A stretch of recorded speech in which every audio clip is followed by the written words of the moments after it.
से जाके ठोकी थी गाड़ी।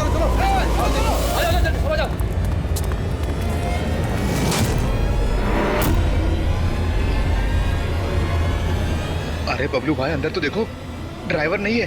गाड़ी अपने आप कैसे चल रही थी?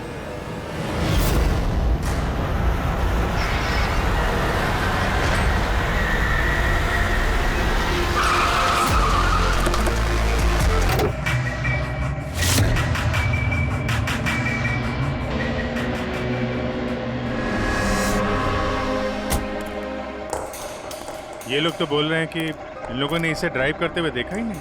अच्छा, तो हो सकता है ये ड्राइवर पहले से घायल हो, जिसकी वजह से ये ड्राइविंग सीट से फिसल के स्टीयरिंग के नीचे जो जगह वहां पे सरक गया और उसके बाद ही एक्सीडेंट हुआ। शायद इसीलिए नहीं दिखा होगा। कुछ पता चला कौन है? कुछ आईडी वगैरह? अरे हाँ, इसका नाम अमन है और उसका मोबाइल है बुरी तरह से टूट गया। और एक बात अभिजीत, ये गाड़ी ऑटोमेटिक है।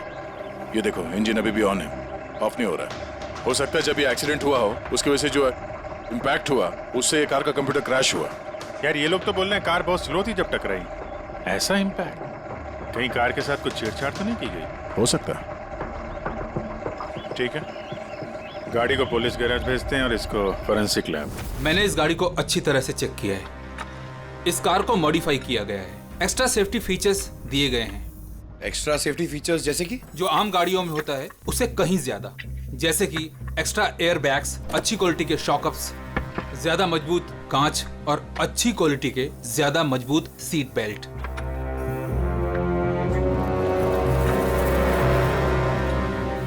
ये देखो, निकोटीन पैच। Nicotine patch? ये तो सिगरेट छोड़ने के काम में आता है ना? हम गाड़ी के सिस्टम को कंप्यूटर से लिंक कर सकते हैं? जी हाँ मैडम, एक मिनट।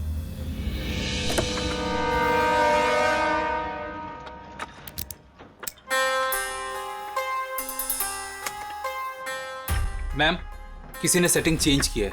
कार के सॉफ्टवेयर को हैक किया गया है।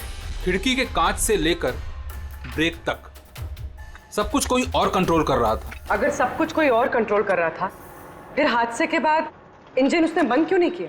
टक्कर की वजह से कार का वायरलेस सिस्टम डैमेज हो गया था, इसलिए कार बंद नहीं हुई। गाड़ी को हैक किया गया? मतलब ये एक्सीडेंट नहीं है, ये तो मर्डर है।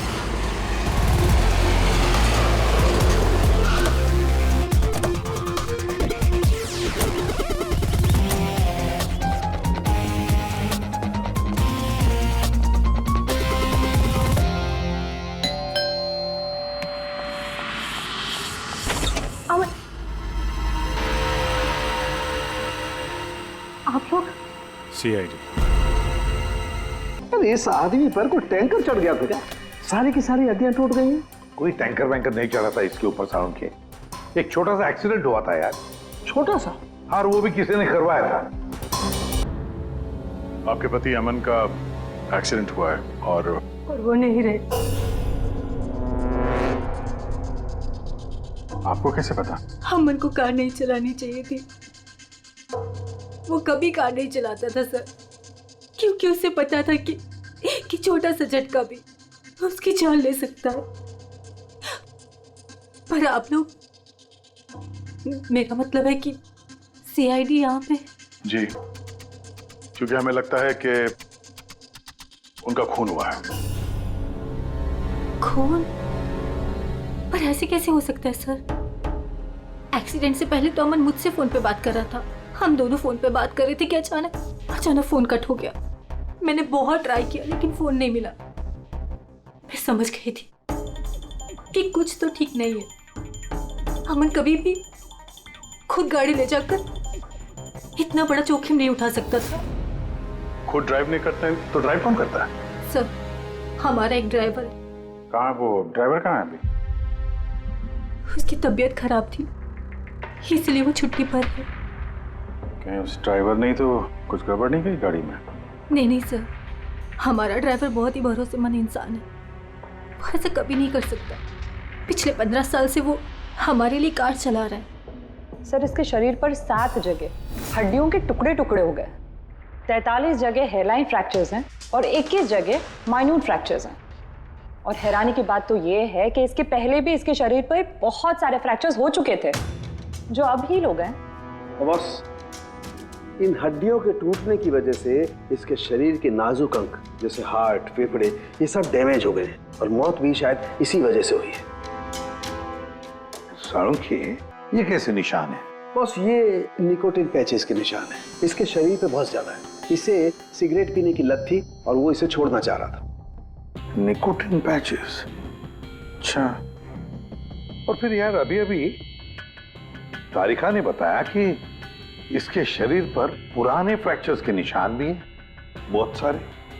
ये पुराने फ्रैक्चर्स का क्या मतलब हो सकता है? अमन को ड्राइविंग तो आती थी ना? हाँ सर। तो फिर जोखिम किस बात का? अमन मेरे या आपकी तरह नहीं था सर। छोटे से छोटा झटका भी उसकी जान ले सकता था। ड्राइविंग की वजह से उसकी जान को खतरा था। इसीलिए हमने कार में भी काफी मॉडिफिकेशंस करवाई थी और ड्राइवर को भी कहा था कि कार आराम से चलाए। छोटा झटका भी उसकी जान ले सकता था? क्या मतलब? क्या कुछ था उसको? कोई प्रॉब्लम थी? सर, अमन का शरीर कमजोर था, नाजुक था। यार तू क्या कर रहा है साळुंखे? अरे ये बस ये ऑस्टियोजेनेसिस इम्परफेक्ट है। ऑस्टियोजेनेसिस इम्परफेक्ट मतलब ब्रिटल बोन डिजीज? एग्जैक्टली, भंगुर अस्थि रोग। मतलब इसकी हड्डियां भंगुर हैं। और इसीलिए बॉस, इसकी हड्डियों को अगर जरा सा भी झटका लगे तो चकनाचूर हो सकती हैं। 25 से ज्यादा बार उसके फ्रैक्चर्स हो चुके थे। हमेशा खतरा रहता था उस पे। मुझसे जितना हो सके मैं उसकी सुरक्षा का ख्याल रखती थी ताकि उसे कोई झटका न लगे। घर में, कार में हमेशा उसकी सुरक्षा का ध्यान रखती थी। यहाँ तक कि जब अमन को पता चला कि सिगरेट पीने से हड्डियाँ कमजोर होती है तो अमन ने पूरी कोशिश की सिगरेट छोड़ने की। तभी इतने मामूली एक्सीडेंट से भी ये हाल हो गया था शरीर का। लेकिन वो अचानक गाड़ी लेके कहाँ गया था? सर मुझे नहीं पता, लेकिन जब वो अकेला गाड़ी लेकर चला गया तो मुझे उसकी बहुत चिंता हुई और मैंने अमन को फोन किया। हेलो अमन। या बेबी बोलो। अच्छा, तो तुम खुद ड्राइव कर रहे हो। तुम्हें पता है ना तुम्हारा ड्राइव करना कितना ज्यादा खतरनाक है, लेकिन तुम मेरी बात सुनते तक नहीं। वैसे ऐसा कौन सा जरूरी काम था जिसके लिए तुम खुद गाड़ी लेकर निकल गए? ड्राइवर तक का वेट नहीं किया गया तुमसे।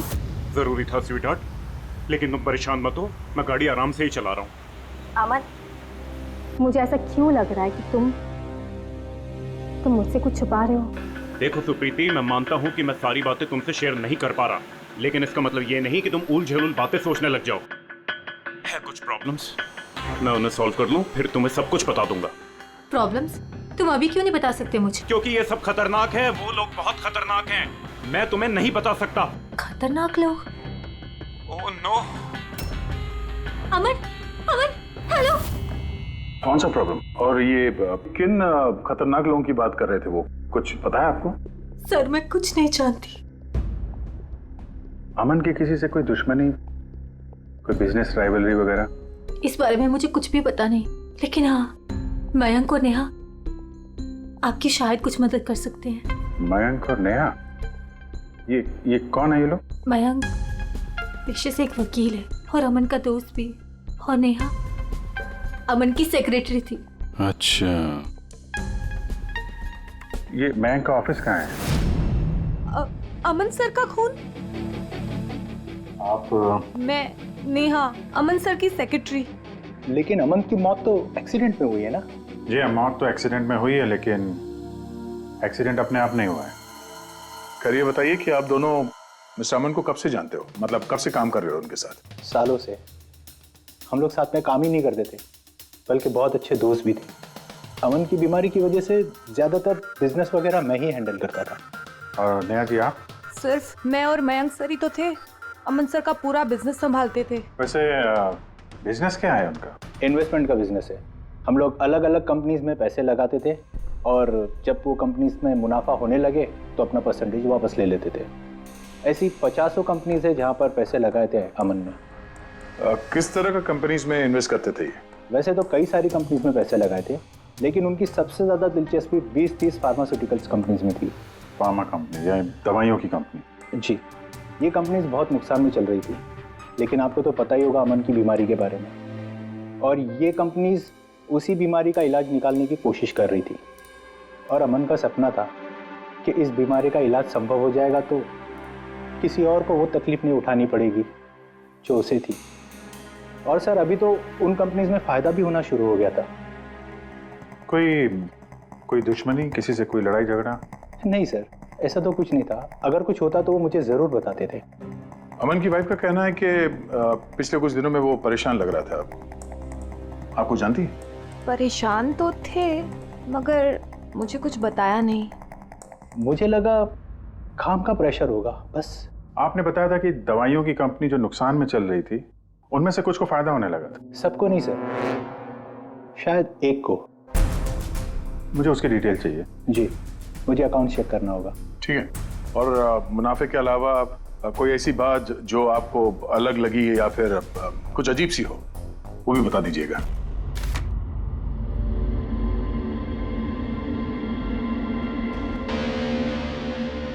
ये जादव है सर, अमन का ड्राइवर। काफी परेशान लग रहा है वो। देखते हैं।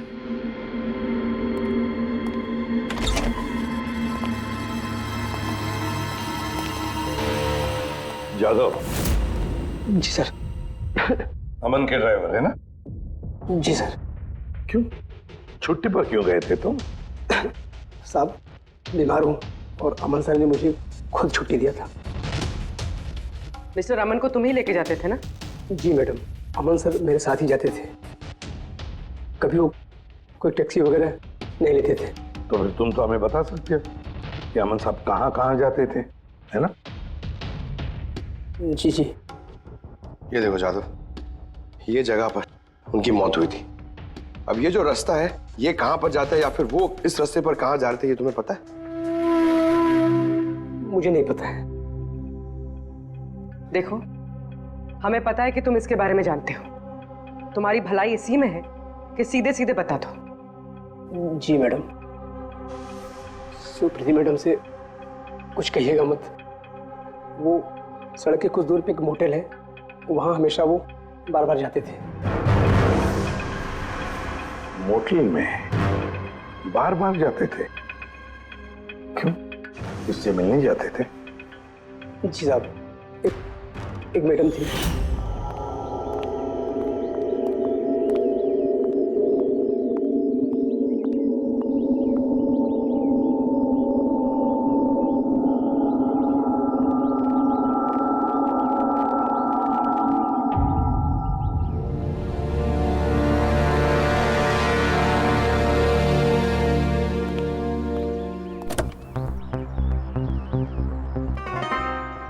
सुन जादव, ये जो कुछ भी तुमने देखा इस बारे में किसी से कुछ मत कहना, सुप्रीति भाभी से भी नहीं, समझे?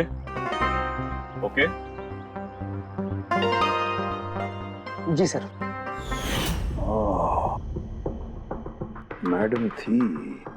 मतलब अमन का उस औरत के साथ चक्कर चल रहा था? जी, छोटी मुंह बड़ी बात। साहब छुप छुप के उस मैडम से अगर मिलते थे तो इसका मतलब तो यही निकलता है। अमन उस औरत से मिलने जा रहा था जब ये हादसा हुआ। तो हो सकता है वो औरत अब भी वहीं पर हो, उसी मोटल में। चलकर मिलना पड़ेगा इस औरत से।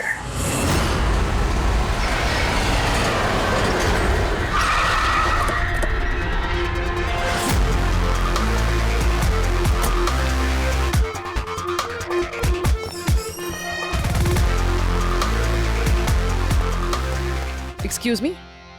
Yes madam, how can I help you? हम किसी से मिलने आए हैं। लेकिन आप लोग हैं कौन और किससे मिलना है आप लोगों को? हम लोग सीआईडी से। ये आदमी, ये आपके मोटेल में आता जाता रहता है? हाँ मैडम। किससे मिलने आता है? हमारे होटल के रूम नंबर 305 में एक मैडम रुकी हुई है, रूही। वो उनसे अक्सर मिलने आता रहता है। 305? यस सर, वो अभी चेकआउट करने वाली है। ये रूही हाथ से निकलने नहीं चाहिए। कहाँ से जाना है? सर यहाँ से लेफ्ट। पंकज, स्टेयरकेस से जाओ, हम दोनों लिफ्ट से जाते हैं।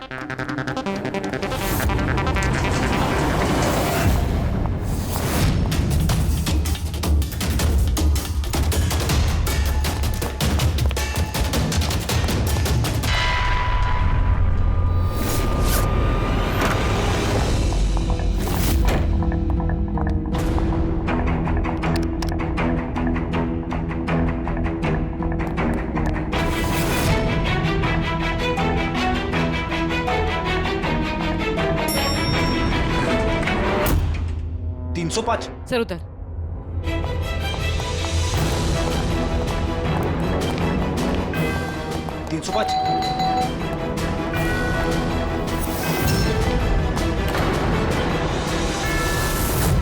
रूही?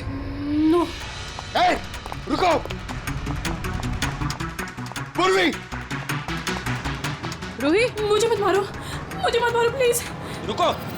रूही, रूही, ए रूही, रूही, रूही, रुको, रूही।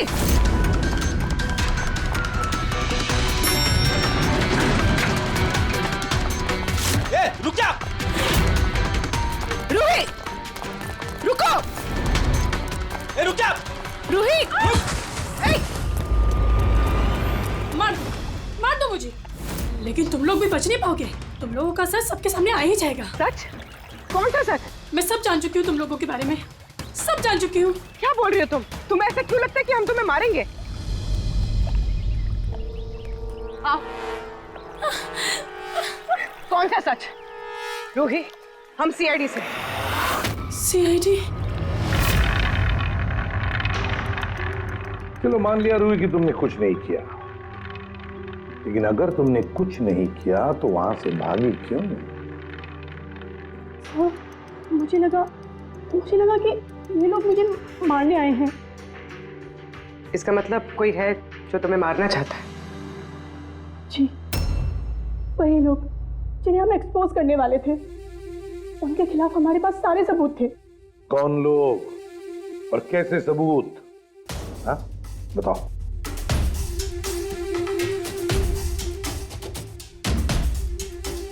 इसे तुम जानती हो ना, यमन है ना, इसी के साथ तुम मिलकर काम करती थी, इसी के साथ मिलकर तुम उन लोगों को एक्सपोज करने वाली थी जिसकी वजह से अमन की जान चली गई। देखो री, अब शायद तुम्हारा नंबर है, वो लोग तुम्हें मारेंगे। सर मैं मरना नहीं चाहती, सर। तो फिर बताओ जल्दी, कौन लोग हैं वो? उनका राज छुपाने से वो तुम्हें छोड़ेंगे नहीं। सर,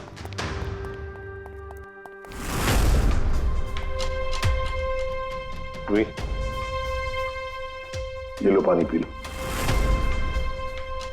पियो। और मैंने जो कहा ठंडे दिमाग से सोचो, अपने बारे में सोचना जरूर। मैं आता हूं।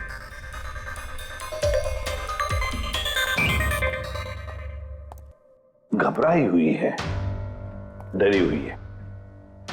लेकिन अब डरने की क्या जरूरत है सर? अब तो सीआईडी के पास है वो। लेकिन सर वो हम पे भरोसा नहीं कर पा रही, थोड़ा वक्त लगेगा। से जो अमन का वकील है मयांक, उससे क्या पता चला? सर अमन ने बहुत सारी दवाई की कंपनियों में पैसा लगाया था, लेकिन वो सब की सब घाटे में चल रही थी। एक कंपनी है जिसने अभी अभी फाइनली फायदा करना शुरू किया था, CRM फार्मास्यूटिकल। और सर ताजुब की बात यह है कि अमन ने पिछले हफ्ते ही इस कंपनी के साथ जितने भी डीलिंग्स है वो सब तोड़ दिए, और मयंक भी इस बात से काफी हैरान था। वही तो समझ में नहीं आ रहा है कि इस अमन ने जब ये कंपनी लॉस में जा रही थी तब उसके साथ तो डील नहीं तोड़ा, और जब ये कंपनी प्रॉफिट कर रही है तब डील तोड़ने जा रहा है। और सर वो मयंक से कभी कोई बात छुपाता नहीं था, उसने ये बात मयंक को बताई भी नहीं। हाँ सर, मयंक ने उसका भरोसा तोड़ दिया होगा सर। आओ जरा। रोहित, CRM फार्मास्यूटिकल्स के साथ जो अमन की डील थी वो तुम्हारी वजह से कैंसिल हो गई है ना? वरना उसके पास ऐसी कोई वजह तो थी नहीं। अब सच सच बता दो, ये डील तुमने क्यों तोड़वाई? क्योंकि उसने मेरे भाई का खून किया। भाई का खून? सर, मैं जिस शहर से आई हूँ उस शहर में बहुत पोल्यूशन है। मेरे भाई को पोल्यूशन से बहुत एलर्जी थी, उसे सांस लेने में बहुत तकलीफ होती थी। वो तो सिर्फ दवाइयों पर ही जिंदा था। एक मिनट, और वो दवाइयाँ थी CRM फार्मास्यूटिकल कंपनी की, हैं? जी सर, और सबकी सब नकली थी। मेरे भाई के ऊपर कोई असर ही नहीं कर रही थी, और ये बात हमें बहुत लेट पता चली और मेरे भाई की जान चली गई। तुम्हें कैसे पता चला कि वो दवाई नकली थी? सर, मैं खुद एक प्राइवेट कंपनी में केमिस्ट हूँ। जब ये दवाइयाँ मेरे भाई पर असर ही नहीं कर रही थी तो मुझे शक हुआ कि क्या बात हो सकती है, तो मैंने उन दवाइयों को खुद से टेस्ट किया और मेरा शक बिल्कुल सही निकला। सारी दवाइयाँ नकली थी। नकली थी मतलब? सर, हर एक दवाई एक खास केमिकल से बनती है और जिस दवाई की मेरे भाई को जरूरत थी वो केमिकल तो उस दवाई में था ही नहीं, जिसकी वजह से वो दवा उस पर असर भी नहीं कर रही थी। और अमन इस कंपनी में एक इन्वेस्टर था। जी सर, इसलिए मैं उससे मिलने भी गई थी, लेकिन वहां जाके पता चला कि इसमें तो उसका हाथ है ही नहीं, और उसने मुझसे प्रॉमिस किया कि वो मेरी इसमें मदद करेगा। अरे सर, आप यहाँ कैसे? कोई काम था क्या? हाँ, ये मेरी असिस्टेंट रूही है। हेलो। इससे देखना था कि दवाइयाँ कैसे बनती हैं। देख सकते हैं? कैसी बात कर रहे हैं सर? आपको कैसे मना कर सकते हैं? आइए मैं दिखा देता हूँ आपको। एक काम कीजिए, आप मेरे साथ बॉस के यहाँ चलिए, रूही अपने आप देख लेगी। रूही तुम जाओ। मैम आइए। एक मिनट सर, ज्यादा आगे मत जाना, आप यहीं तक देखना। आइए सर, मैं लेकर चलता हूँ। आप आइए। आइए सर।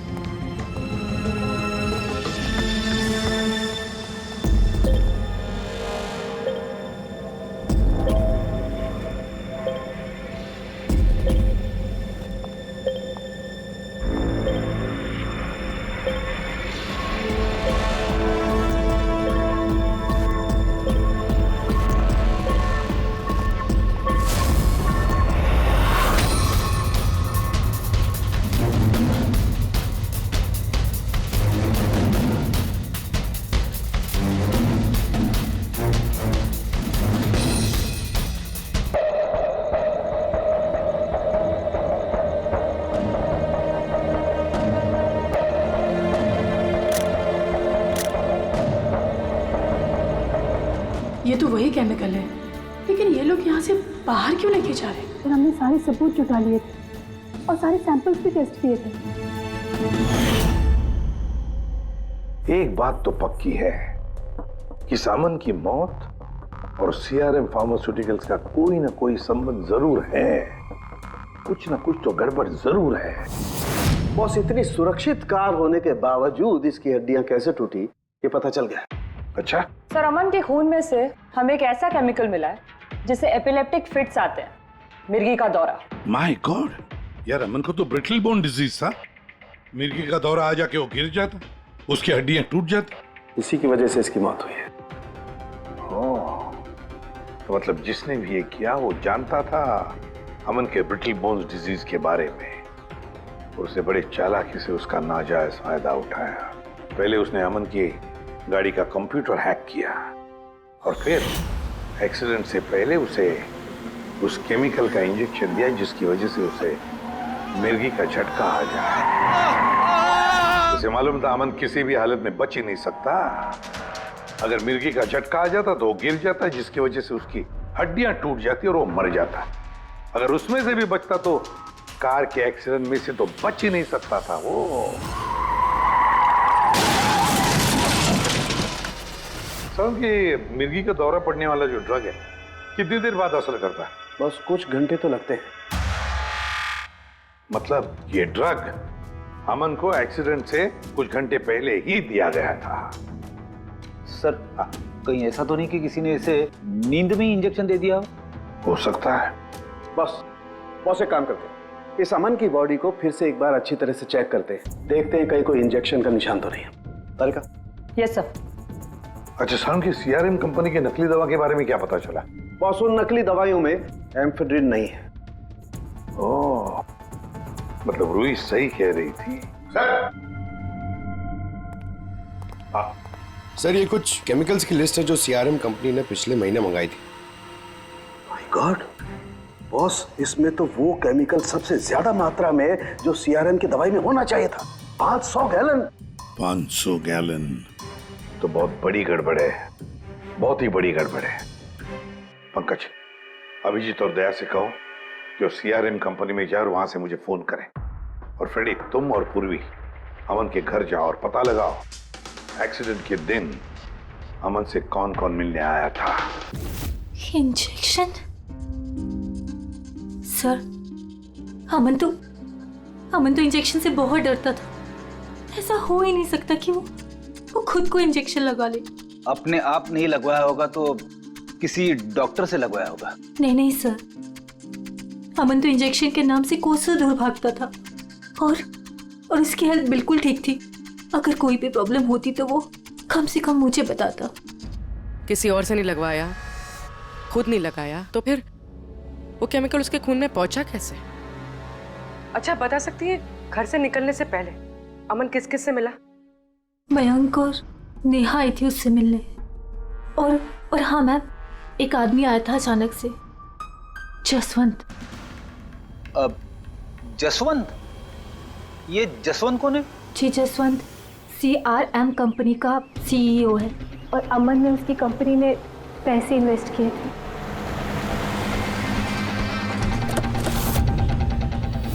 मिस्टर जसवंत, आप अमन के घर गए थे उससे मिलने के लिए उसके एक्सीडेंट के कुछ घंटे पहले?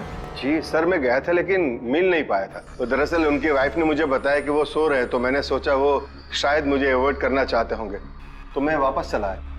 पापा, अमन ने हमारे साथ बिजनेस डील कैंसिल की, फिर भी आप उससे मिलने गए थे?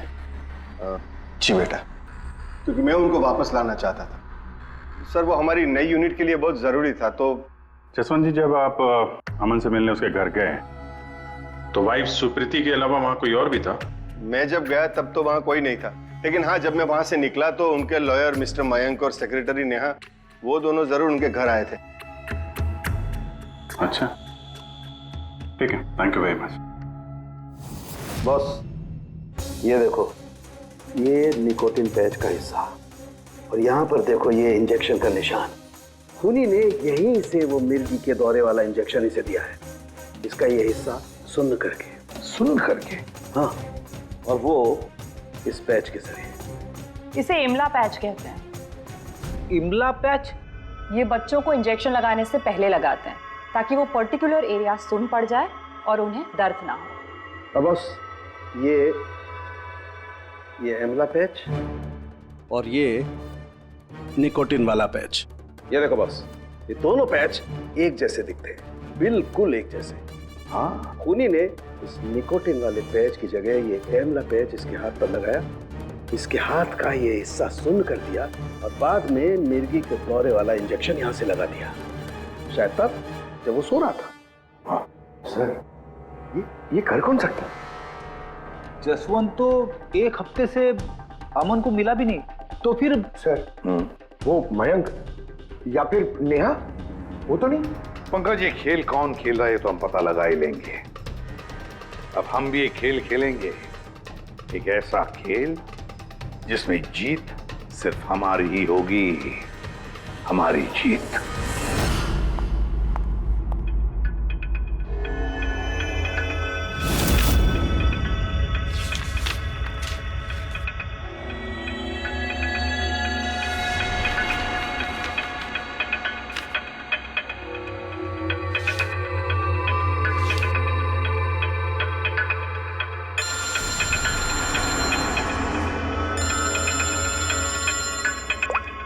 हेलो, मेरा कुरियर तो तुम तक पहुंच गया होगा।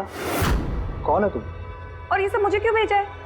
तुम लोगों ने अमन को तो मार डाला, लेकिन तुम लोग मुझ तक नहीं पहुंच सकते। अगर तुम लोग चाहते हो कि मैं अपना मुंह बंद रखूं, तो मुझे 5 करोड़ रुपए देने होंगे। ये क्या बकवास कर रही हो? मुझे इन सब के बारे में कुछ नहीं पता। वो तो जब ये सबूत पुलिस तक पहुंच जाएंगे तो तुम्हें खुद ब खुद पता चल जाएगा कि मैं क्या कह रही हूँ और क्या बोल रही हूँ। देखो देखो देखो, मैं कुछ इंतजाम करता हूँ, मुझे थोड़ा सा टाइम दे दो। ठीक है, तुम्हें 2 दिन का वक्त मिलता है, मैं फिर कॉल करूँगी।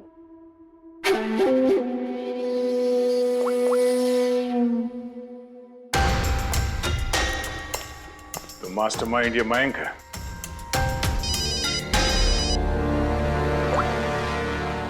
हेलो अभिजीत सर, मैं मयंक बोल रहा हूँ। सर मुझे एक कोरियर आया और एक लड़की का फ़ोन भी आया और उसने मुझसे 5 करोड़ रुपए मांगे, तो मैंने सोचा ये बात आपको बता दूँ। नहीं, बहुत अच्छा किया तुमने, मैं देखता हूँ। Thanks. Thank you so much. Mayank का फोन था।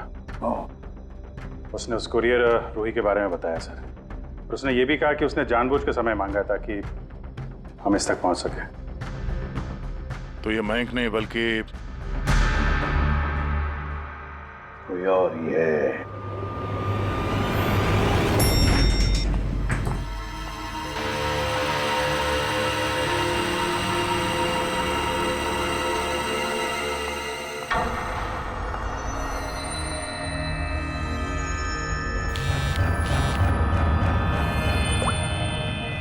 हाँ सर। पूरी इसने यहाँ पर नजर रखी है ना तुमने? हाँ सर, वो अभी यहाँ से निकली है। कड़ी नजर रखना पूर्वी, बिल्कुल कड़ी नजर। अपनी नजरों से ओझल मत होने देना उसे। ये नेहा ही हमें उस खूनी तक पहुंचाएगी। सर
सर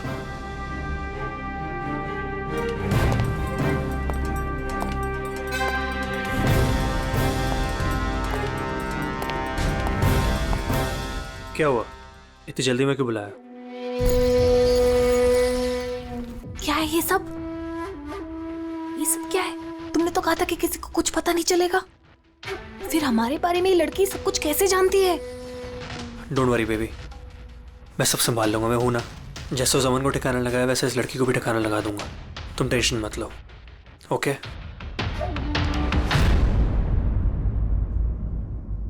पहले हमसे तो निपट लो। You are under arrest, Mr. Ashwin.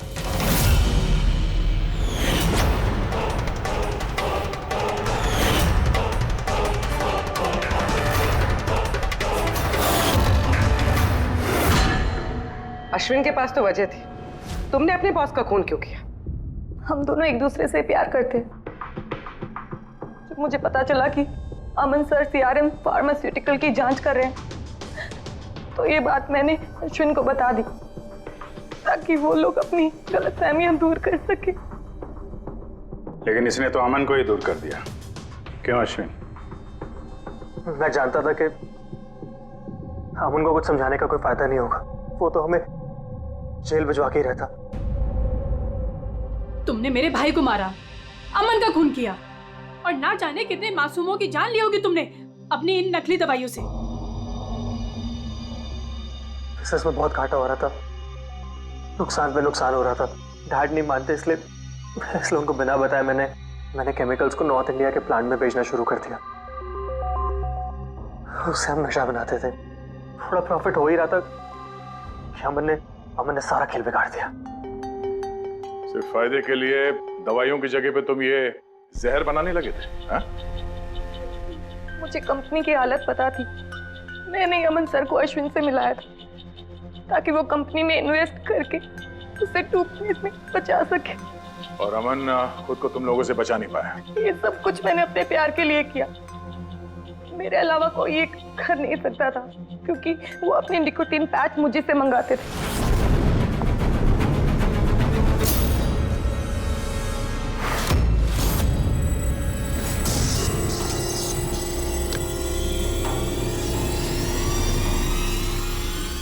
उसके अगले दिन जब हम अमन के घर पर गए।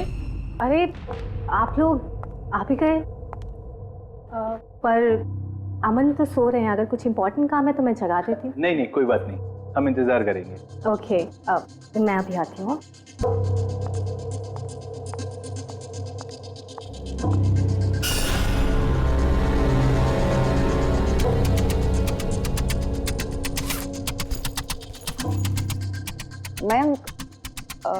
मैं जरा वॉशरूम होकर आऊं?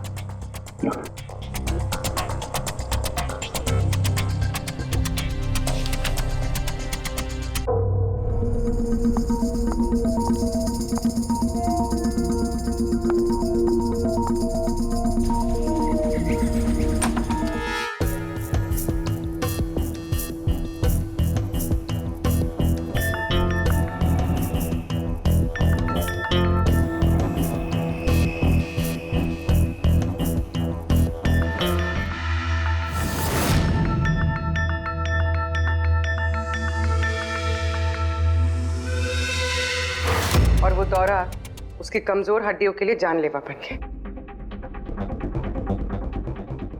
और तुम चीफ टेक्नोलॉजी ऑफिसर, तुमने रिमोट कंट्रोल से अमन के कार के कंप्यूटर को हैक कर दिया और उसका एक्सीडेंट करवाया।